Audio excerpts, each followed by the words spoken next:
Hello and welcome to Dell's Gaming, and this is from the Depths, and we're on the design platform one more time, just to go through the new changes for the AI that came in with patch 2.4.1. Before I say that, someone did mention in the previous video there was a certain amount of ringing noise. Now I don't know if it was fan noise, but I'm gonna in post edit cut out all of the high, very high tones.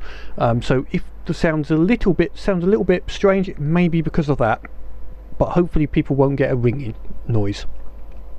Don't know why that was. I checked it on my other machine, an iPad, and I didn't hear any ringing, but I did hear some fan noise. So either way, hopefully I can remove that for you. Now back to the AI change. So what actually did change in this patch? Mainly it was a change to all of the additional options for the AI, and it's now all within the mainframe. What I mean by that is originally in the AI build under cards and slots, you had the card slot, then you had many additional options under the behaviors. So you've now just got this behavior with additional routines. You used to have an aerial AI, water start, land AI, fortress AI, and lots of different options available as individual cards, which you would then individually set up. Now you just have one card, and this, for each addition of this card, you can add an additional routine to the AI. Then if you go into the AI itself, I'll say one thing, actually in that menu you still had two behaviors still do need cards, and that's aim point selection and target prioritization. So they still do require their own individual cards. Maybe they'll put those into the AI as well, because it would make sense to have them in the AI, to be frankly honest, but maybe for the moment they are still separate cards. Okay, so actual in the AI, if we go to the AI block or the card slots, if you point at them and press the Q button, you can now see the main menus that you've got for putting details in. Now in some ways I would say these are possibly in some ways the wrong way around, but doesn't matter on the order. Basic settings is basically the name of the AI, which will appear if you press the C button. So calling that Fortress 2, if I press, you can see that now there is a Fortress 2 AI sitting there. So you know, in some cases you might want to name the AI for particular areas. The other ones is, I think that mostly should be first, and then maneuver would be your primary means of the ship maneuvering when not in combat, and just, you know, its general maneuver when it's going for a waypoint or any other point on the ground. This is how it gets there, and we'll go through these particular options in a little bit, actually on some vessels. And then the behavior is more akin to combat and what waypoint it's going for. So how it gets the waypoint by saying, okay, close in with a vessel, try and broadside with it, an aerial dive bombing attack, that type of system. And then you've got additional ones which run despite a target. So thrust balancing, sail, you know, the ability to add sailing, water start, this projectile avoidance, which I haven't worked at fully yet, but we'll work on that as separate. PIDs can be all controlled from the one menu if you've got multiple PIDs. So how do we use these in a vessel? Let me just bring up an example vessel, and we'll go through a naval vessel first. So here we have a simple naval sailing vessel, but it has also got some propellers as well, and it's got a very simple AI. So to make this to go forward and basically move around, the first thing we're going to have to work on is the maneuver AI, and this will be the method used for moving around, quite simply. Now, the basic system is the old naval and land maneuver. Now, this is the core simplistic way for ships, and most vessels I think would use this if not a fortress or an aircraft. So just putting that one in there, you can see we're already moving because of the props on the back. So some of the settings for this, on all of these you can use a different icon for these if you wish. The standard one, it puts in a one for here, for instance, a little ship for naval, etc. But you can change these if you wish.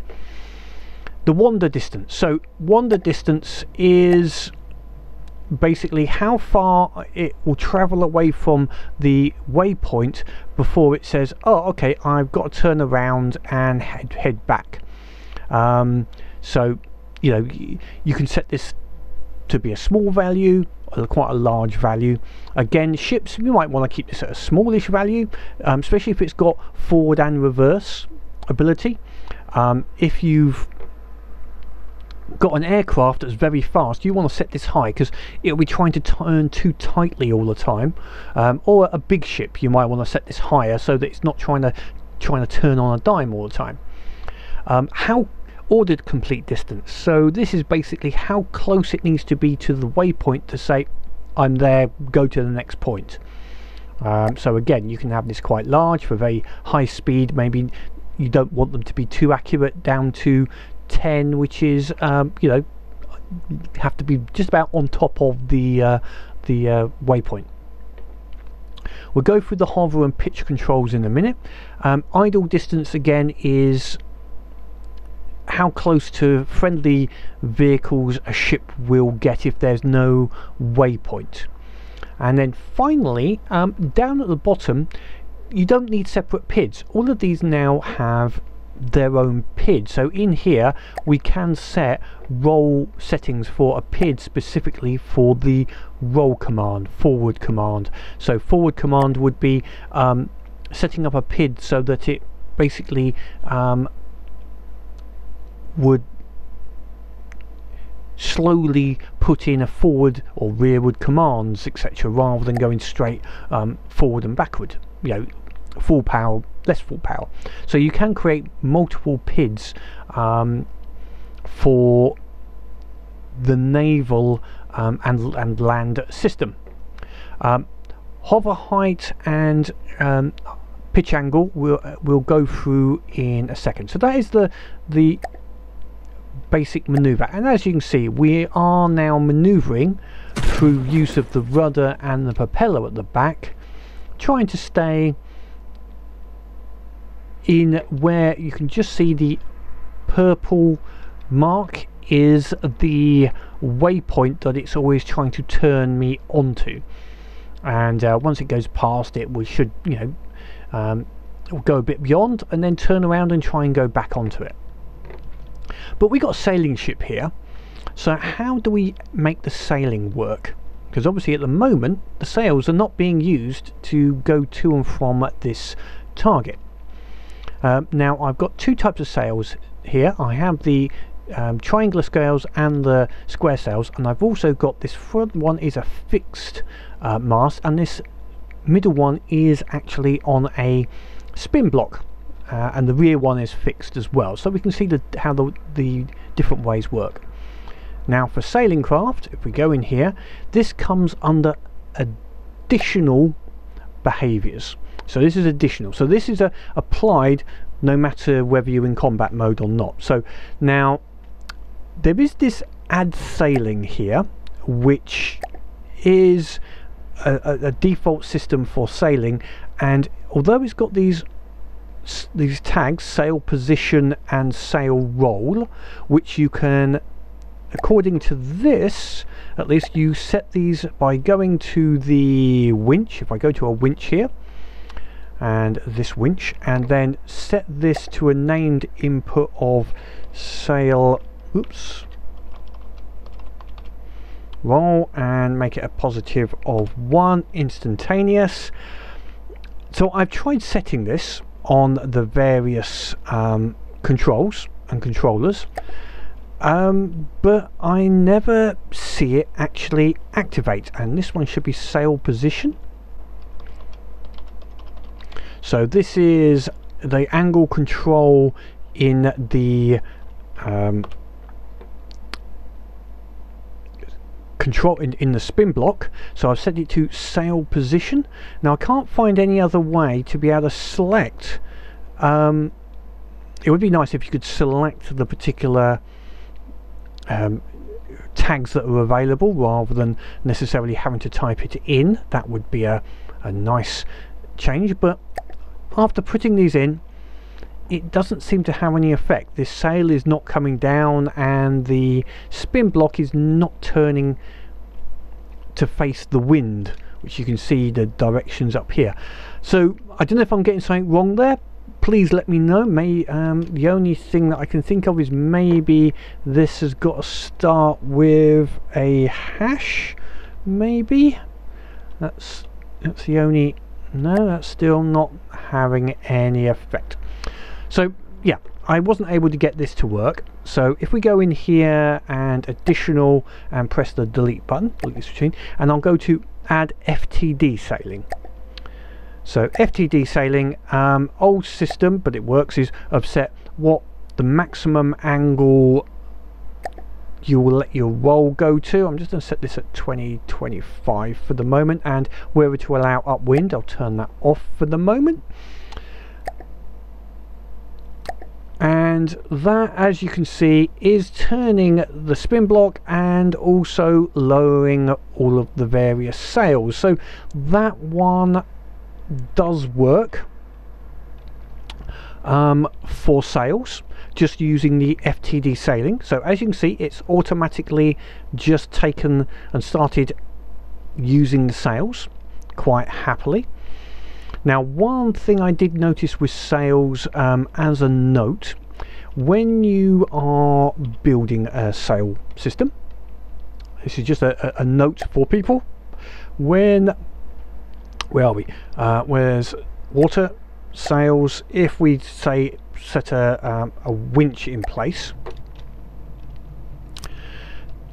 you want the default to be sails up, not down. And so you want to set the resting winch here to be 0. It seems to default to 1, which means that without any signal it'll automatically put the sail up, which you might not want. You would most probably want the system to have the sails down by default and not by up, so only put the sails up when it is needed. Just a minor thing that I did notice with those particular sail blocks.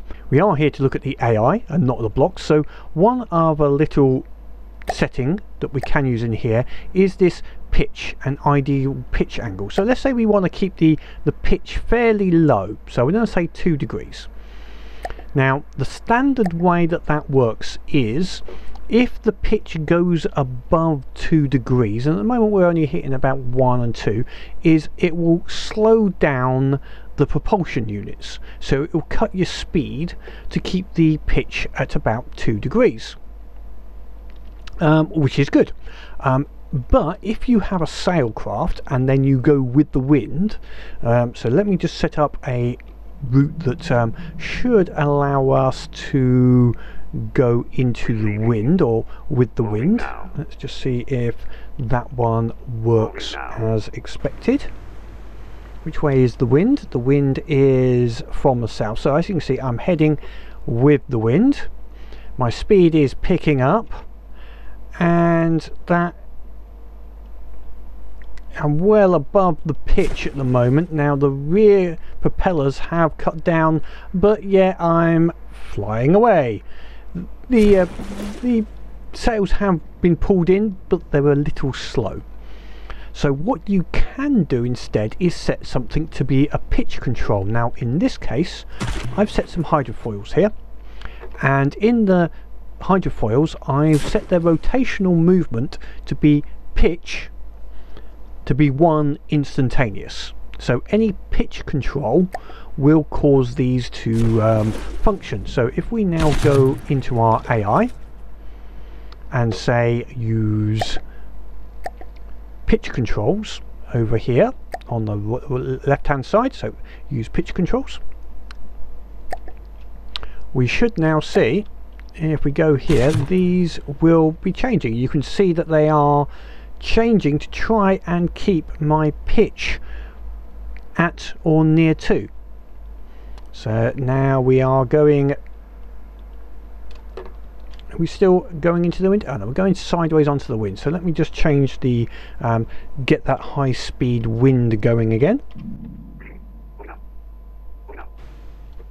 So now we are going quite happily into the wind, and you can see these are, those pitch controls are trying to keep us, and they're keeping us quite happily at that 2 degrees. We didn't get quite as fast, we're only going up to 18 instead of that 20, but we're not flying up into the air and getting that big stall. So all in all, that's a positive, and is a way, and a good way to control your pitch. Before, I would have done it with an ACB.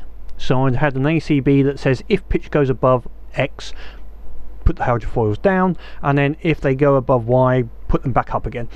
But it sort of put a what should we say, induced a wobble in aircraft.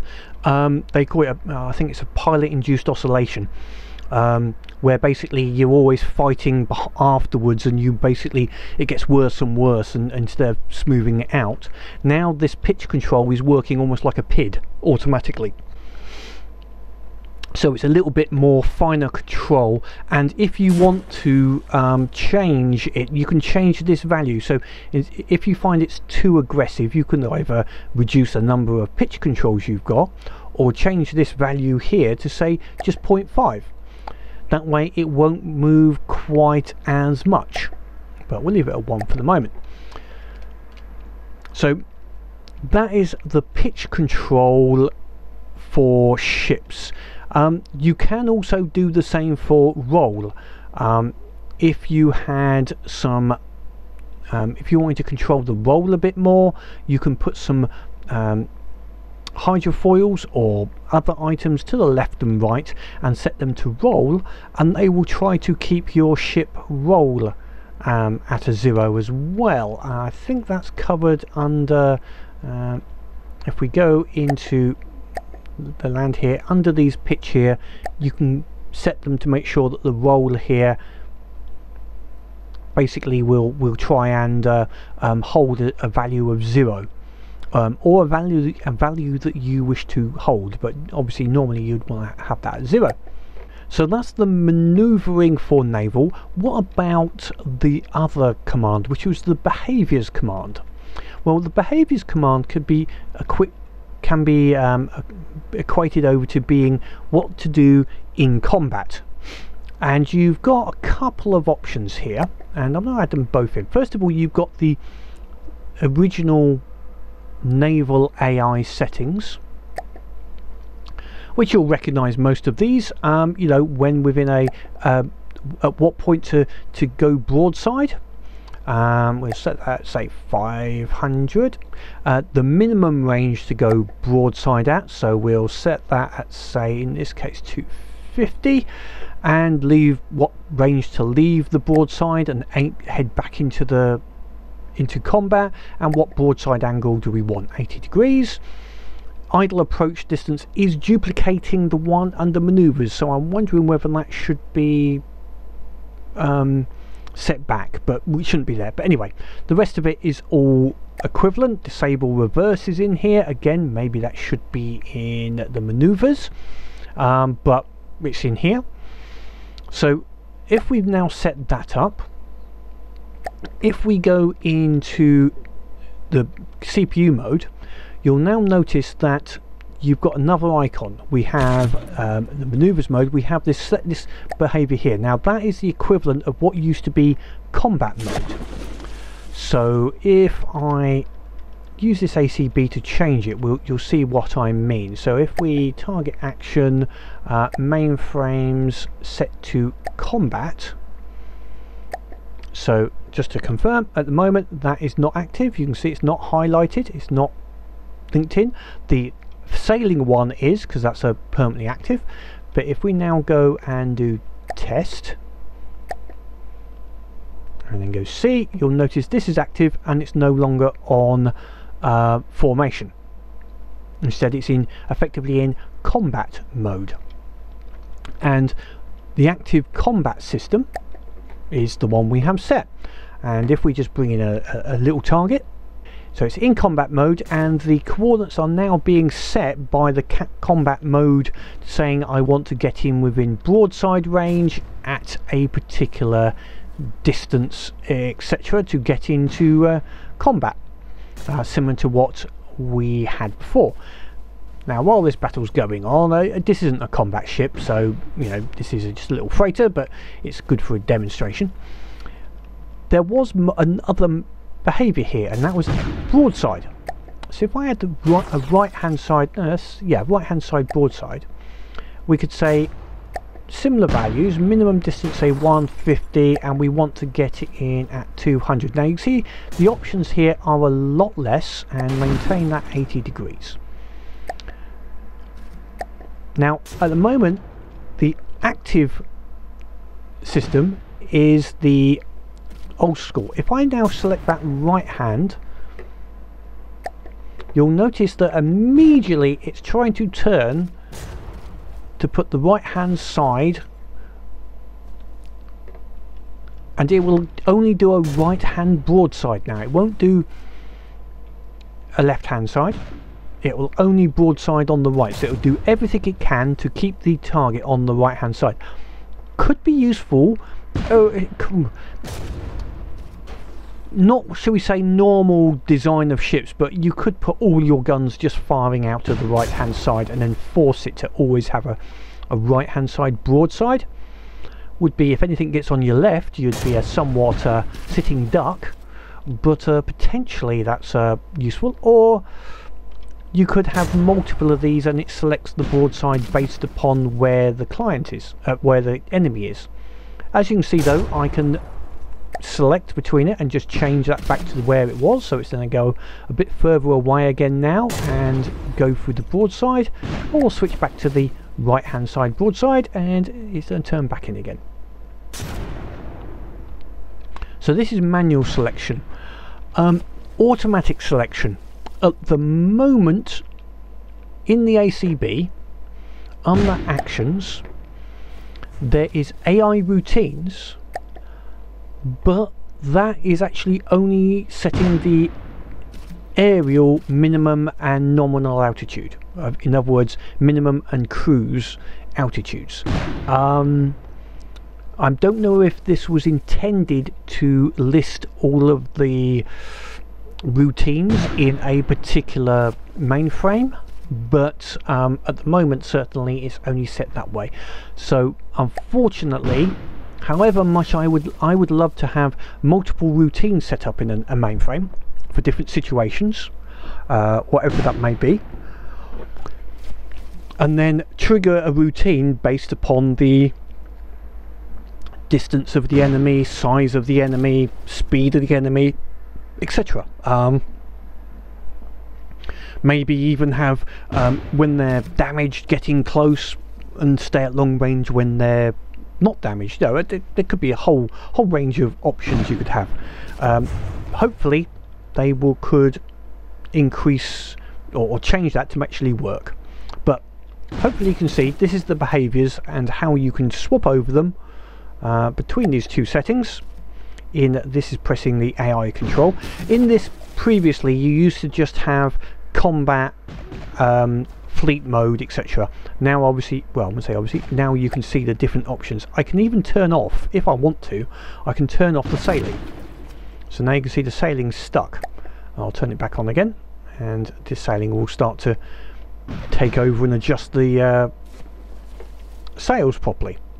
So yes, you can change these manually. So what about other types of vehicles other than ships and the other options that was in the mainframe's routines? So here we have a little raft. Very simple, just a simple, very simple raft with lots of thrusters and a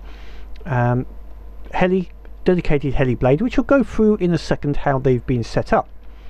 Now you could theoretically just treat this like a ship, and we can have a bit of a play with different routines that normally in the previous version you'd have either had the choice between simply an aircraft or ship, and that was about it, I think. Now under maneuvers there is this 6-axis. Now a 6-axis will quite simply, let me just bear with me 1 second while I'm actually, we will leave this running. Now we can set again how close to the target it goes before it starts moving, how close to the waypoint it needs to get, and there's lots of options, all 6 PID areas, from roll, pitch, yaw, hover, strafe. Strafe is left and right, and forward motions. Now with this set and active, you can see we've basically already holding ourselves out of the water and basically trying to stay close to this position here. And how is that done? Right, first of all, height, and that is in the spin block here. I've mainly done it with this heli blade. I've set it to use the up control, and I've set that to 1, and that is now setting how fast it needs to go to stay at within 15 meters of the height of this waypoint. So it's now going to stay close to the height of the waypoint. So the waypoint, whatever height that is set at. So if I go and reset this waypoint at, say, 28 meters, you'll notice, yep, we have now increased in height. We're about 31 meters, which is fine. And we can alter that, so it's going to try and keep it a height relative to the waypoint or target. The other maneuvers, all of these thrusters, first of all, these rearward ones are using the forward motion. These ones at the front are actually using back. So these are actually basically saying go backwards. So yeah, they're set as backwards by being -1. We're at the front here, we've got a yaw left. The same here will be a yaw right. We've then got pitch controls. Now pitch is here, pitch up, and at the back I think we have a pitch down. We have pitch down. Roll commands, by putting these very close to the center of the vehicle, we have a roll right and a roll left. So all of these are working together. I think that's all of the main ones I've covered there. Yep. And strafe. These strafe ones are saying strafe right or strafe left. So with all these controls, we're just about hovering over the waypoint now with the strafe control set up correctly, and the pitch up and down. The pitch is a little bit overactive at this moment. I think that could be a little bit better controlled, but it shows the basics. If you muck around with the PIDs, get the controls in the right place, you know, most of it is going to be changing these values, how much it applies, or changing the main PID values to give this a little smoother. But it shows the basics, the basic system here of what we're trying to achieve. Now on this particular maneuver, we could have the 6-axis. We could also just use an aerial. So if I set up an aerial one now, and this is very similar to the previous aerial system, and we're going to put this at 180 and have the roll at 0 and start turning when the angulation is over 10 degrees. Yep. Cruising altitude, we're going to set the cruising altitude here to be about 300. Yeah, minimum altitude. Yep. So now, instead of using 6-axis, we can change this over to using aerial instead.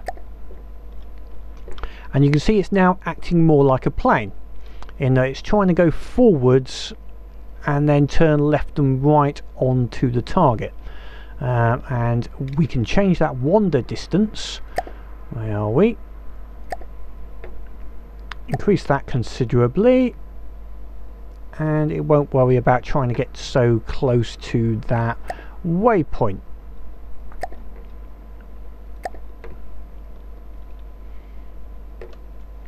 There we go. So it's going to go a fair distance away and then come back to the waypoint now. And we could change the minimum height, etc. if we send that back so it does try and follow the waypoint. There we go. It's now done a head back. So that's the aerial AI.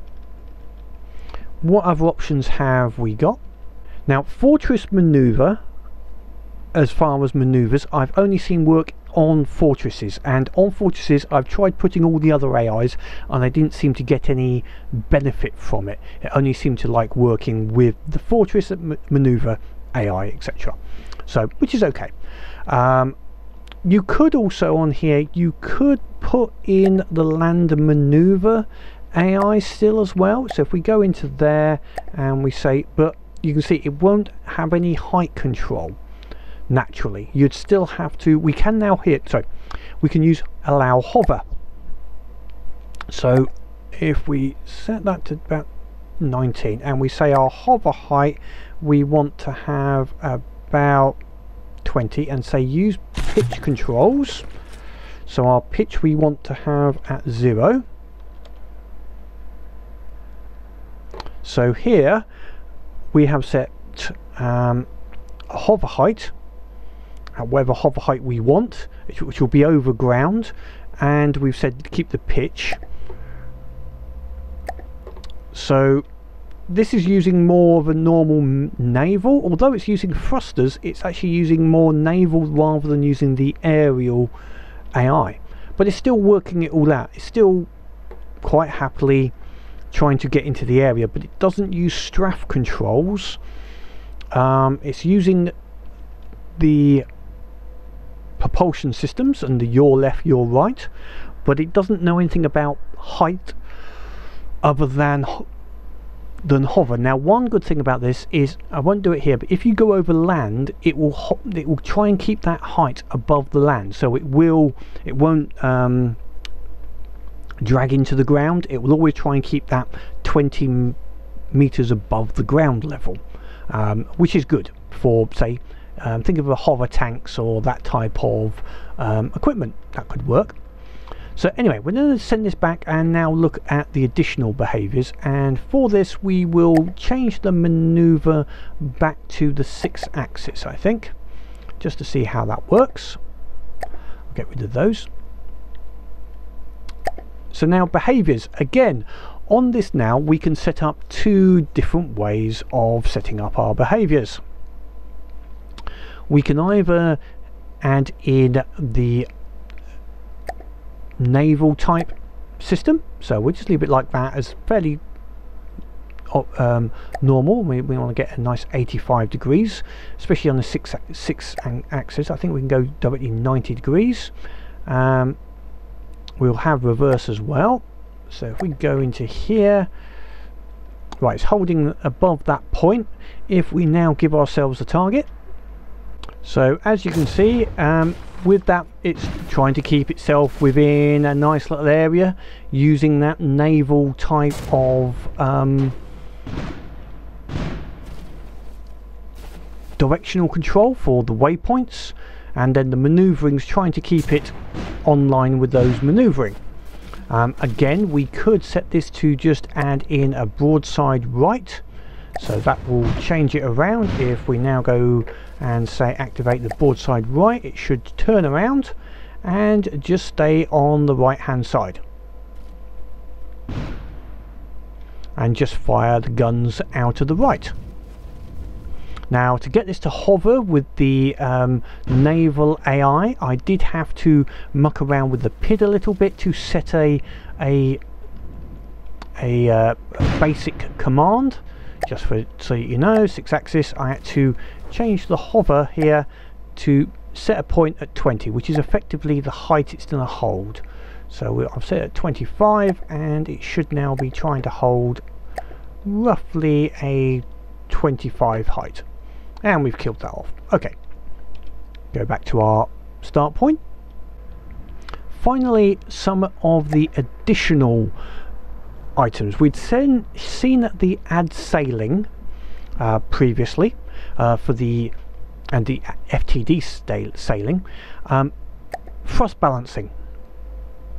Now, thrust balancing, quite simply, always tries to keep the thrust from your systems balanced no matter what you do. So if for whatever reason you end up with some thrusters on another side of the craft, and we then need to balance the thrust, you'll notice that these ones are not being used, because it's worked out that it would be a bad idea to have these ones active. But if I was to add that one in, you'll notice they've sort of semi put themselves in based upon the balancing effect. So this could be good to make sure, especially a hovering platform, to make sure that it doesn't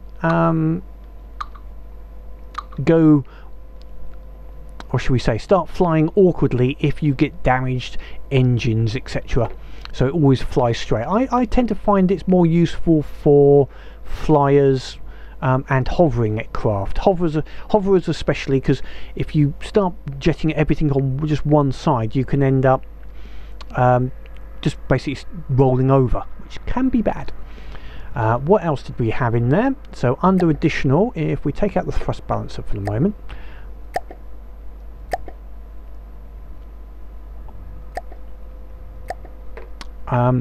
the other one is the water start.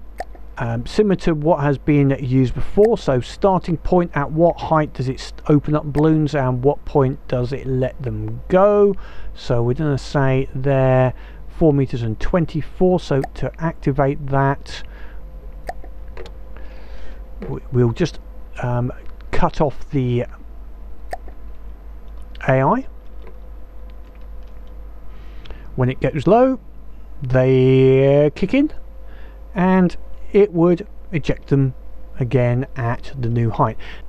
So if we enable the maneuvering at the same time, once it gets to the right height, those balloons will disappear and the hover will take up.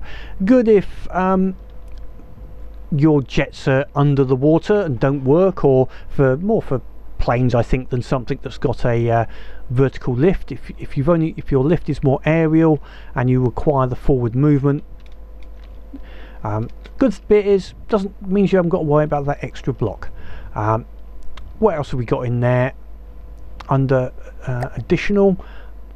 Now, projectile avoidance. I've had a look at this and I'm not 100% certain how this is going to work at this time. I know at the moment it just basically changes one, you can set it to change one of the axes, and then say, right, okay, let's say we want to strafe left, we could say change this to be on the E control. So if we go in here and say response to E is positive 100, it would mean if you get an impulse because of the projectile avoidance routine, these jets would activate and basically it would move in a particular direction. So you could set some system up to either move left, right, up, down, to act as a projectile avoidance. I'm not sure how that will work at the moment, and also how, let me find it again, and I'm not sure exactly how all of these will actually work. I need to find some more examples. I can see what they're trying to say and I can see what's happening here. and it's a good idea, but I think either it needs a little bit more explanation or some testing.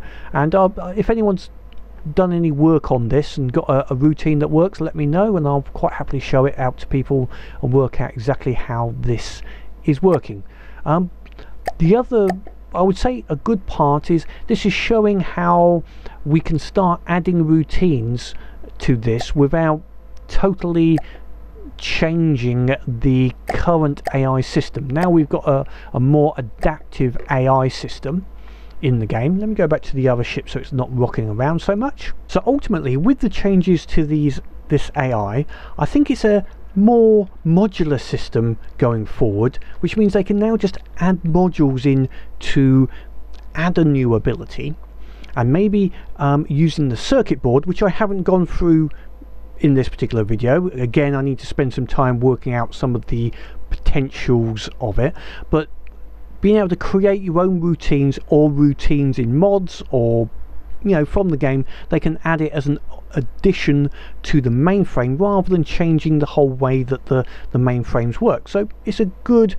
modular system. I think it needs a bit of work. The good thing I like is by splitting up the behavior and the maneuvering, we can now more easily get aircraft that act like ships with broadsiding, and ships that act more like aircraft in that they go run in and turn around and do the more diving type of situation. So I'm sure people will come up with lots of options.